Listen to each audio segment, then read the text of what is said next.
He thought every maid could be bought with money, but what she did when he pretended to be drunk left him stunned.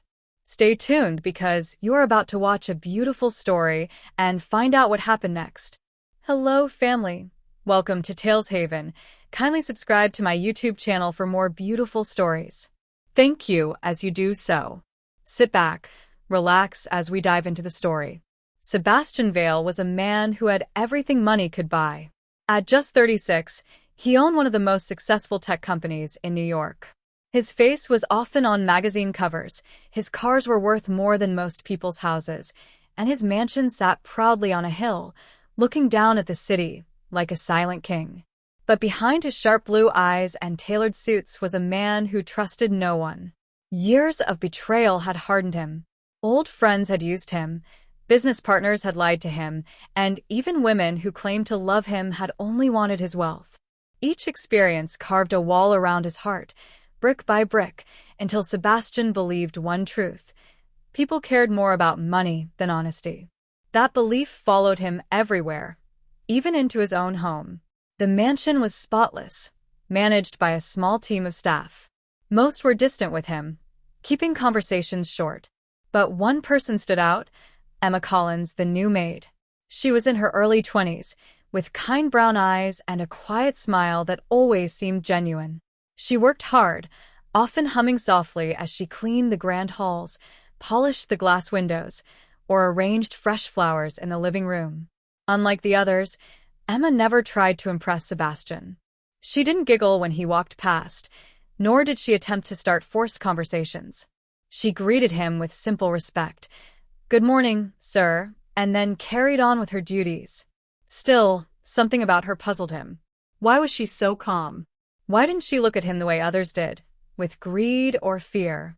One evening, as Sebastian sat in his office looking through reports, his friend Lucas visited. Lucas was the opposite of Emma, loud, arrogant, and always amused by Sebastian's seriousness. "Seb, you're telling me you trust that maid?" Lucas asked, smirking as he poured himself a drink. Sebastian raised an eyebrow. "I don't trust anyone." Lucas chuckled. "Good. Because you shouldn't. Don't be fooled by her sweet act. If you gave her a chance, she'd rob you blind." Sebastian didn't answer, but those words stayed in his mind long after Lucas left. He leaned back in his chair, staring at the ceiling. Could it be true? Was Emma just pretending? He hated himself for even wondering, but doubt began to grow. And for a man like Sebastian, there was only one way to silence doubt: through a test. That night, as the city lights twinkled outside his window, Sebastian made a decision. He would test Emma, not with questions, not with warnings, but with a situation that would reveal her true heart. And in his mind, the plan was already forming. The next morning, Sebastian woke with a clear decision. He would not ask Emma questions. He would not warn her. He would create a scene that would show him who she really was. He chose Friday for the test. On Fridays, the staff usually finished early after dinner service. The house would be quiet, and Emma often stayed a little longer to tidy the living room and hallway before leaving. At noon, Sebastian called the household manager, Mrs. Parker. "Tell everyone to clock out by 7, he said. "Family night. Take the evening off." Mrs. Parker blinked. "Everyone, sir?" "Everyone," he repeated, then added casually, "Emma can finish the closing tasks. I'll sign her overtime." He ended the call and stared at his reflection in the office window. This had to look natural, no hint that it was a setup. In the afternoon, he prepared details the way he prepared for a board meeting. He placed a small tray on the coffee table in the main living room: polished wood, soft lamps, thick white rug. On the tray, he laid his platinum watch, the one with the blue face that caught the light. Beside it, he put a thick wallet with neatly stacked bills. He made sure it looked like carelessness, not a trap. He checked the house cameras. They were already part of his home security, motion-activated, legal, and always on. He told the night guard at the gate, "If I come in late, don't follow me inside. I want privacy." By 6, the mansion grew quieter than usual. Dishes were washed. The kitchen lights dimmed. Laughter from the staff door faded into the evening. Only Emma remained, moving softly from room to room with a cleaning caddy, dusting frames, straightening cushions, and replacing the day's flowers with fresh lilies. Sebastian watched her once from the upstairs balcony. She didn't know he was there. She worked with the same gentle rhythm as always. Wipe, fold, step back, check. No drama, no rush. At 7:30, his driver, Mark, pulled the car to the front. "Drop me 2 blocks away," Sebastian said as he slipped into the seat. "Come back in 20 minutes. "Yes, sir." Sebastian didn't drink, but he knew the look and smell mattered.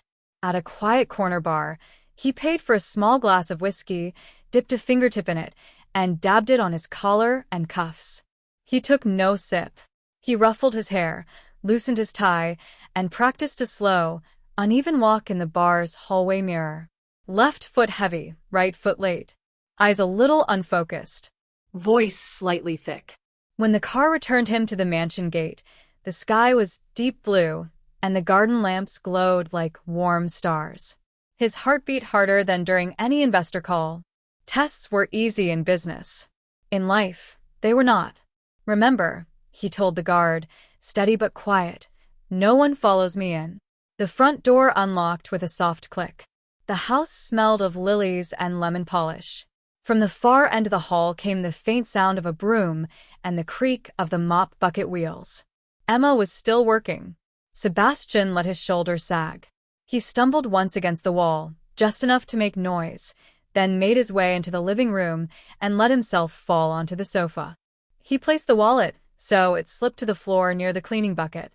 He unclasped the watch and let it drop onto the tray with a bright, tempting clink. He rehearsed one line in his head and let it tumble out, soft and messy, as if to no one. "Too much money, who even cares?" He shut his eyes halfway and slowed his breathing, careful to look helpless but not hurt. His ears stayed open. He could hear the wheels of the bucket stop. He could hear a quick intake of breath, a small gasp. Footsteps approached, light, careful, and getting closer. The test had begun. Emma stopped at the doorway first. She didn't rush. She took one breath, looked around the room, and checked the floor before she moved. Her eyes found the wallet near the bucket, the watch on the tray, and Sebastian lying half sideways on the sofa. "Sir?" Her voice was gentle but clear. "Can you hear me?" No answer. She set the mop handle against the wall and rolled the bucket back, so the water wouldn't splash the rug. Then she knelt beside him, leaving a respectful space. She didn't shake him. She touched the back of her hand to his forehead the way a nurse would. Light, quick, careful. "Your skin is cool," she murmured, more to herself than to him. "Maybe you're just exhausted." She glanced at the wallet.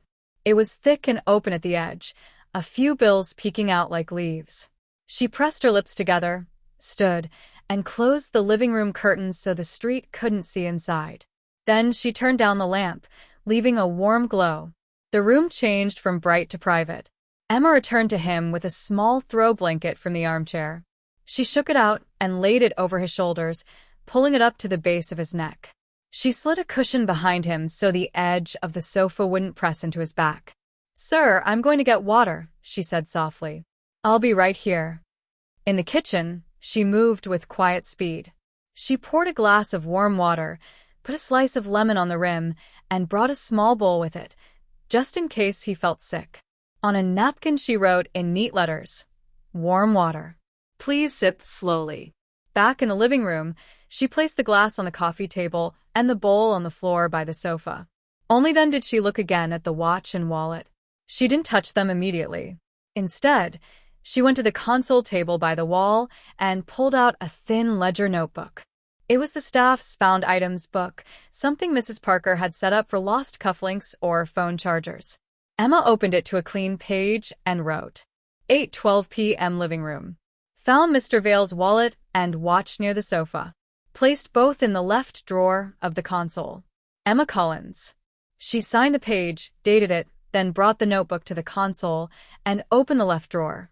The drawer already had a small key in its lock. The key was attached to a leather tag labeled living room drawer key, staff use. Emma placed the watch in first, face up, then the wallet, making sure the cash did not bend. She locked the drawer, removed the key, set it on top of the console in plain sight, and closed the ledger. Only after all of that did she return to Sebastian. "Sir, can you try to sit up a little?" she asked quietly.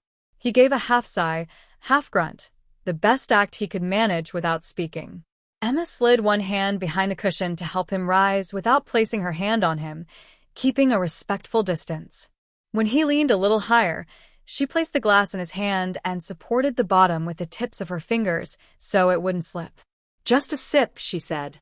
He let the glass touch his lips and tilted it enough to make the sound of water move. He didn't drink. But Emma smiled anyway, relieved. A phone rang, the house landline on the sideboard. Emma looked at Sebastian, then at the caller ID. It read Lucas Carter. She hesitated. House rules said to answer when an inner circle contact called at night. She picked up. "Good evening, Vale residents," she said. "Is Sebastian there?" A man asked, laughing a little. "Tell him Carter says good show tonight." Emma kept her tone polite. "Mr. Vale is resting. Would you like to leave a message?" "Resting?" Huh. "Tell him some of us know the truth about long nights," Lucas joked. "Anything interesting going on over there?" "I'm sorry, sir. I can't discuss the household," Emma replied. "He will return your call in the morning." A pause, then a low whistle. "Professional." Fine, fine. "Tell him I called." The line clicked off. Emma set the phone down, wrote Lucas called at 8:17 p.m. on a small notepad by the landline, and returned to the sofa. She tucked the note under the glass so Sebastian would see it. She took another quiet breath, studying his face for signs of pain. "Sir, do you want me to call a doctor?" she asked. He moved his head, not quite a shake, not quite a nod. She decided not to crowd him. "All right, I'll stay nearby," she said. "If you need anything, just say my name." She cleaned the mop bucket quickly in the hallway bathroom so the sound of water wouldn't disturb him, then rolled it to the service closet and shut the door. When she came back, she brought a cool, damp cloth and folded it in a long strip. With care, she placed it across his forehead. "Better," she whispered, more comfort than comment. For a long minute, she sat in the armchair across from him. She didn't look at her phone. She didn't search the room. She watched him breathe, steady and slow, and listened for any change. A thought crossed her face, worry mixed with respect. She stood, walked to the entry hall, and engaged the deadbolt on the front door. Then she checked the side patio door and secured it as well. "No surprises tonight," she said under her breath. Not for him. On her way back, she noticed the key resting on the console, where she had left it. She considered hiding it, then shook her head. No secrets, she told herself. Everything clear and open. A few minutes later, another sound, this time a soft buzz from Sebastian's phone on the sofa cushion. The screen lit with a message preview. Board doc signed. "Congratulations, S." Emma turned the phone face down without reading more. She returned to the armchair and, after a moment of quiet, spoke a small prayer, almost too soft to hear. "God, please let him rest. Help him carry what is heavy." On the sofa, Sebastian felt the words like a hand on a locked door inside his chest. He had planned for many outcomes: greed, gossip, clumsy handling, but not this. A maid closing his curtains so the world couldn't see him weak, a ledger entry to protect him from doubt, a note about a friend's call, a prayer he was never supposed to hear. Shame rose, quick and hot. He kept his eyes half closed and stared at the edge of the coffee table to steady himself. The test had turned around. He felt like the one being measured. Emma stood again. "I'll make ginger tea," she said to the room, "in case you feel sick later." In the kitchen, she boiled water, cut thin pieces of ginger, and added a little honey. While it steeped, she washed the lemon knife and wiped the counter dry, no trace left behind. When she carried the mug back, she placed it beside the water with a new note: ginger tea. Sip slowly when awake. She added the time. Then she did something small that shook him more than anything else. She returned to the sofa, looked at the blanket, and folded the corner closest to his chin into a neat triangle, like a parent making sure a child wouldn't get cold. No fuss. No noise. Just care. A text vibrated her own phone. She glanced at it, turned the screen over, and ignored it. "I'll be in a hallway," she said softly. "I won't leave the house until you're okay." She dimmed the lamp one more notch and stepped back, giving him space. In the quiet, the clock on the mantel clicked second by second. Sebastian let the silence fill him. He had wanted proof of what money meant to other people. Instead, he had been given proof of what character looked like when no one was watching. He closed his eyes for real this time and let out a slow breath he didn't know he was holding. Down the hall, Emma pulled a dining chair near the doorway and sat where she could see him without hovering. She checked the time, wrote one more note in the ledger: "Will remain on site until Mr. Vale is steady," and settled in to watch. The night passed slowly in the Vale mansion. Outside, the city quieted, but inside the house, only the soft ticking of the clock and the low hum of the fridge could be heard. Sebastian lay on the sofa with his eyes closed, but he was wide awake. He replayed every small act Emma had done: the blanket, the lemon water, the careful ledger entry, the prayer. He felt something stir inside him, something he had locked away years ago: trust. Sometime after midnight, he drifted into real sleep. When dawn broke, golden light filtered through the curtains Emma had drawn the night before. The blanket was still tucked neatly over him, and the ginger tea was cold on the table. Emma had fallen asleep too, but not carelessly. She was sitting upright on the chair near the hallway, her head resting lightly against the wall, her phone untouched on her lap. Sebastian sat up slowly. His head was clear, no signs of alcohol, because of course, he hadn't drunk a drop. He rubbed his hands over his face, feeling both guilty and relieved.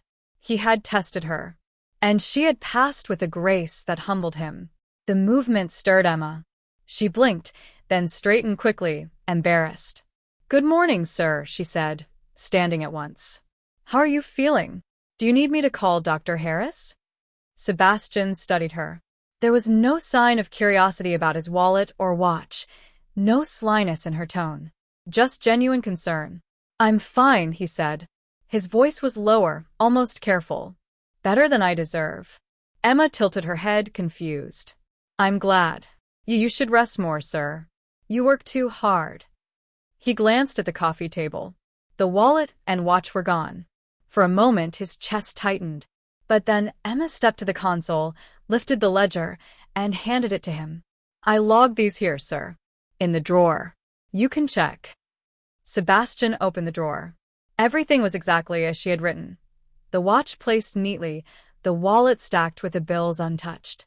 His signature blue pen was there too, beside her careful handwriting, marking the time she had entered the items. He looked up slowly. "Why did you go through all that trouble?" Emma folded her hands in front of her apron. "Because it's yours. And because one day someone might doubt me, and I'd rather leave proof behind than words." Her answer struck him harder than he expected. Words could be lies, but actions left evidence. She had thought about his protection and her own. It wasn't only honesty, it was wisdom. Sebastian set the ledger down gently. "Do you know where I was last night?" Emma hesitated. "You came in late. You seemed not yourself. I thought maybe you'd been drinking. But it's not my place to judge." He almost smiled. Not her place to judge. Most people would have whispered, mocked, or spread stories. Emma had simply done her duty and guarded his dignity. "Emma," he said, standing. His height and presence usually intimidated, but this morning his tone was softer. "What if I told you I wasn't drunk at all?" She blinked. "Not drunk." He shook his head. "It was a test." The words felt heavy in his mouth. "I wanted to see what you would do if I left my valuables out. If I made myself look careless. If I gave you a chance to betray me." Emma's lips parted slightly. Surprise flickered across her face, then disappointment. "You tested me?" she asked quietly. "Yes," Sebastian admitted. He could not hide. "Because I've been betrayed before, and I've learned to expect the worst. I wanted to know if you were any different." Silence stretched between them. Emma lowered her gaze, her voice barely above a whisper. "And now that you've seen, what do you think of me?" Sebastian stepped closer. He had expected anger, perhaps even tears. But her calm question disarmed him. He studied her face, the tired eyes from staying awake, the faint wrinkle in her apron, the sincerity that seemed impossible to fake. "I think," he said slowly, "that I owe you an apology. And more than that, I think you've reminded me that not everyone has a price. Some people still have values that money can't touch." Emma looked at him, surprised again, but this time her eyes softened. "I didn't do anything special, sir. I only did what was right." "That," Sebastian said firmly, "is what makes it special." The words hung in the air, heavy with meaning. For the first time in years, Sebastian felt the walls around his heart shift. And Emma, who had expected nothing more than a day's pay, suddenly realized her employer was not as cold as he seemed. What had begun as a cruel test was now turning into the start of something neither of them had planned: trust. And trust, once planted, had the power to grow into something far greater. The room felt different after those words. Not just quieter, warmer. Emma lowered her eyes for a second, then looked back at Sebastian with steady calm. "I accept your apology, sir," she said. "But please, no more tests. They break people." Sebastian nodded once. No more tests. He glanced at the cold ginger tea and the neat notes she had left. "You haven't eaten," he said. "Come to the kitchen. I'll make breakfast." Emma almost smiled. "You don't have to." "I want to," he replied, the honesty surprising even him. They walked to the kitchen together. Morning light poured across the marble counter and turned the steel fixtures gold. Sebastian rolled up his sleeves, opened the fridge, and took out eggs, bread, and strawberries. He moved carefully, like someone entering a new country. Emma washed her hands and set plates and cutlery on the island, keeping everything neat and simple. He cracked the eggs into a bowl, whisked them with a fork, and added a pinch of salt. The pan sizzled. Toast slid into the slots and popped up 2 minutes later. Emma cut the strawberries into small, even pieces, arranging them in a circle on each plate. When they sat, Sebastian folded his hands first. "I don't know your story," he said softly, "but I'd like to." Emma paused. No one in this house had asked her that before, not really. She took a small breath. "My mom, Ruth, had a stroke 2 years ago," she said. "She's better now, but she can't work. I help with rent and her medicines. My younger brother, Ethan, wants to start night classes, but we've been saving slowly. I picked up this job because the hours were stable and Mrs. Parker is fair. I clean after work at a small cafe some nights too. It's manageable." "And you?" he asked. "What do you want for yourself?" She stared at the steam rising from the eggs. "I want to study nursing. I like caring for people. But school is expensive, and I can't leave my mom alone yet." Sebastian listened without interrupting, letting each sentence reach him fully. He had spent years in rooms where people spoke in numbers and goals. Emma's words were made of people. "Thank you," he said finally, "for telling me." They finished breakfast in a gentle quiet. When the plates were cleared, Sebastian took out his phone and sent 2 short messages. To Mrs. Parker, "Staff meeting at 10 a.m. Please ask everyone to attend. Inform security as well. Thank you." To his attorney, "Draft a straightforward staff integrity policy. Include clear found items procedure and protection against entrapment tests. Build an emergency fund. Meet at noon." At 10 o'clock, the house staff gathered in the living room. 2 cooks, a gardener, a driver, a laundress, and Mrs. Parker. Emma stood at the back, hands folded. Sebastian faced them. He looked like the man from the magazines, tall, composed, serious, but his voice held something new. "Last night, I made a mistake," he began. "I staged a situation to test one of you. I did it because I've been afraid and suspicious for a long time. But fear is not an excuse to treat honest people like suspects." He let that sit. Faces shifted, confused, then attentive. "From today, we have a simple, clear policy," he continued. "If any item is found, it will be logged in the ledger, placed in the designated drawer, and the time will be recorded. Anyone who follows this protocol will be supported, no questions, no traps. Second, I'm creating an emergency staff fund for medical, school, or crisis needs. Mrs. Parker will manage it with transparency. Third, there will be no more tests. Not from me. Not from anyone acting on my behalf. A small murmur ran through the room. Surprise, then relief. Mrs. Parker's eyes softened with quiet pride. Sebastian turned slightly. Emma, please step forward. She did, with careful steps. Emma Collins followed the found items protocol even when she was alone last night, he said.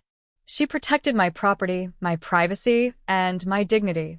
She also stayed through the night to make sure I was safe. That is what real professionalism looks like. He handed her a small, sealed envelope. This is a formal apology and a recognition bonus. Emma took it with both hands. Thank you, sir. There was a soft clap from the staff. It grew into honest applause, not loud, but full. After the meeting, people returned to their duties. The room quieted again. Emma remained near the console, turning the envelope over once, twice. Then she looked at Sebastian. May I ask something? She said. Anything. If part of this recognition could go to the staff emergency fund instead, to start it properly, I would like that.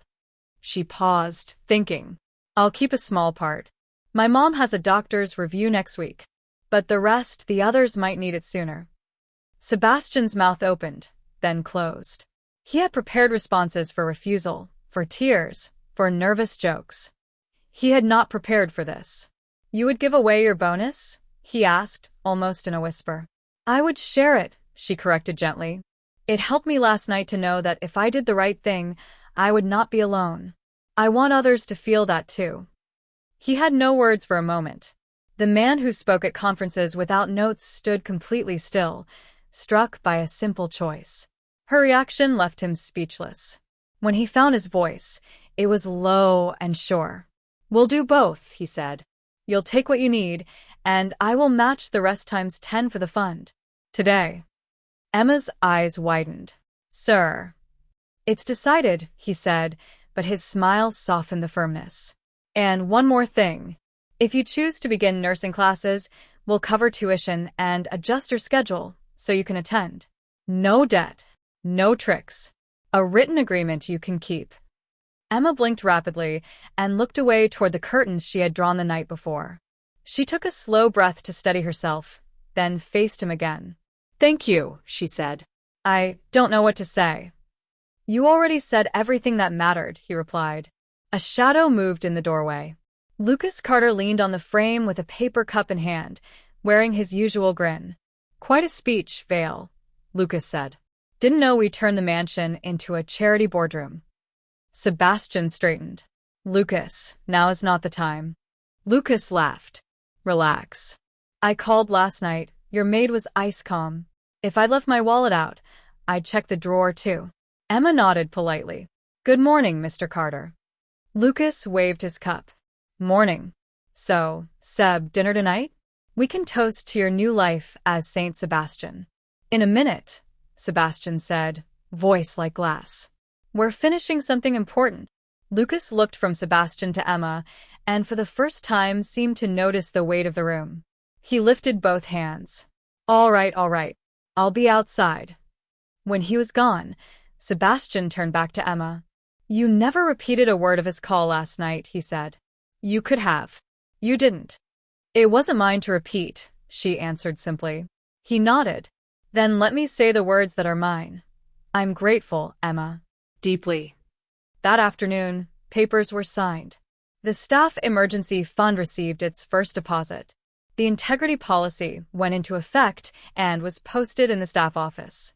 Mrs. Parker called the team together again and explained how requests would work: clear forms, private conversations, quick decisions. Emma tucked her portion of the envelope into a small wallet that had seen better days. On her lunch break, she called her mother. Mom, she said, smiling into the phone. Good news. The doctor's review next week is covered. Her mother's voice warmed the room. God bless the people who helped you, Em. Emma looked through the doorway at the living room, at the couch where she had sat and prayed in the night. He already is, she said softly. Toward evening, Sebastian stood alone in the garden. The city lay below, busy and bright, but the hill felt peaceful. He thought of the man he had been only a day ago, certain that trust was a weakness, certain that money was the only language people spoke. He let that idea fall away like a coat that didn't fit anymore. Footsteps crunched on the gravel. Emma approached, a folder held to her chest. "Mrs. Parker asked me to bring the new forms for your signature," she said. He signed the top page, then looked up. "Walk with me?" They followed the path between trimmed hedges and pale roses, just opening to the cool evening air. For a while, they didn't speak. It wasn't an empty silence. It was the kind that rests between people who have already said the important things. At the edge of the garden, Emma stopped. "There is one more request," she said, almost shyly. "Name it," he answered. "If I start night classes," she said, "I'd like to keep working here. Not because of the money alone. Because this house feels safe. I don't want to lose that." "You won't," he said. "We'll make it work." She nodded, relief and hope softening her features. "Thank you, sir." He glanced at the roses, then back at her. "Sebastian," he corrected gently. "When we're not in front of the team, you can call me Sebastian." Emma considered, then smiled. "All right, Sebastian." They returned to the house as the first stars appeared over the city. In the living room, the ledger sat on the console where Emma had left it. She lifted the cover, wrote a short entry in her neat hand, and closed it again. 6:42 p.m. turned off garden lights. All secure. Sebastian watched her cap the pen and place it exactly where it belonged. A small act. A clear record. A promise kept. He reached for the teapot, now fresh and warm. "Ginger?" he asked. She nodded. "Sip slowly," she said, a tiny echo of the note she had written in the night. They laughed, soft, surprised, at ease. Outside, the city moved as it always did. Inside, something had changed and would keep changing. A mansion becoming a home, a staff becoming a team, a test becoming a turning point. And in the quiet center of it all, a billionaire and a maid stood on the new ground they had made together, solid, simple, honest. The man who once believed everyone had a price had found someone who chose a value instead. And every time he remembered the moment she offered to share what was hers, he felt the same stunned stillness, the same humbled awe. Her reaction hadn't only left him speechless. It had taught him how to speak the truth. That brings us to the end of this video. I hope you find this story worth watching. If you do, kindly subscribe to my YouTube channel for more beautiful stories, like, and share this video to your friends and loved ones. Your support and engagement encourage me to post more videos. Thanks for watching.